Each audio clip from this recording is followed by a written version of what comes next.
শক্তি বলতে কোনো ব্যক্তি বা বস্তুর কাজ করার সামর্থ্যকে বোঝায়।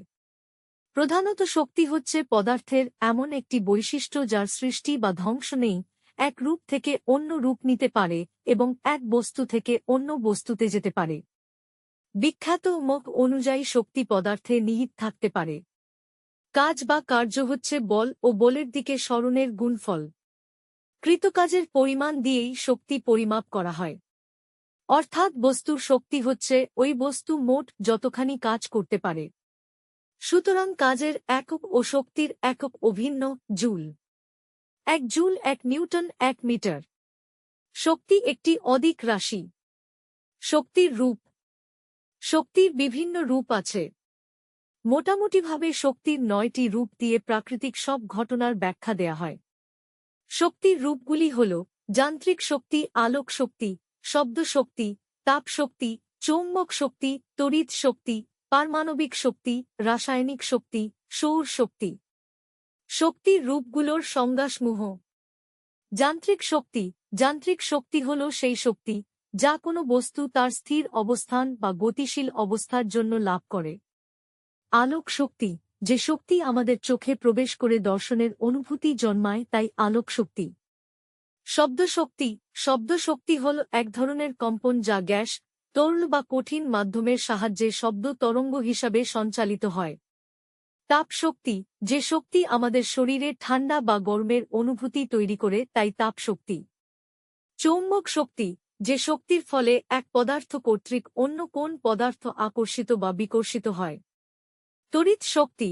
বৈদ্যুতিক শক্তি একটি যৌগিক শক্তি যা বৈদ্যুতিক বিভব শক্তি ও গতিশক্তি থেকে উদ্ভূত হয়ে থাকে। পারমাণবিক শক্তি। পরমাণুকেন্দ্র তথা নিউক্লিয়াসকে ভাঙার পর যে শক্তি পাওয়া যায় বা এর অভ্যন্তরে যে শক্তি সঞ্চিত থাকে তাকে পারমাণবিক বা নিউক্লিয় শক্তি বলে। রাসায়নিক শক্তি। সকল জীবদেহে বিভিন্ন ধরনের রাসায়নিক বিক্রিয়া সম্পন্ন হয়। এ সকল রাসায়নিক বিক্রিয়া থেকে যে শক্তি উৎপন্ন হয় তাকে রাসায়নিক শক্তি বলা হয়।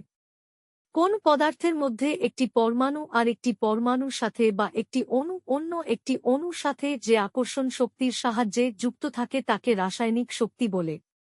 সৌরশক্তি। মূলত সূর্য থেকে পাওয়া শক্তি হল সৌরশক্তি। তবে আমরা যখন সূর্য হতে প্রাপ্ত শক্তিকে কাজে লাগাই তখনই এটি সৌরশক্তি হিসেবে গণ্য হয়। শক্তির নিত্যতা সূত্র। শক্তির যে কোন রূপকে অন্য যে কোন রূপে রূপান্তরিত করা যায়, কিন্তু মোট শক্তির পরিমাণ একই থাকে। একে শক্তির সংরক্ষণশীলতা নীতি বা শক্তির নিত্যতা সূত্র বলা হয়। শক্তির সংরক্ষণশীলতা নীতিকে এভাবে বিবৃত করা যায়, শক্তির সৃষ্টি বা বিনাশ নেই, শক্তি কেবল এক রূপ থেকে অপর এক বা একাধিক রূপে পরিবর্তিত হতে পারে। মহাবিশ্বের মোট শক্তির পরিমাণ নির্দিষ্ট ও অপরিবর্তনীয়। শক্তি এক রূপ থেকে অন্য রূপে পরিবর্তিত হলে শক্তির কোনো ক্ষয় হয় না। একটি বা একাধিক বস্তু যে পরিমাণ শক্তি হারায়, অন্য এক বা একাধিক বস্তু ঠিক একই পরিমাণ শক্তি পায়। নতুন করে কোন শক্তি সৃষ্টি হয় না বা কোন শক্তি ধ্বংস হয় না। সুতরাং এই মহাবিশ্ব সৃষ্টির মুহূর্তে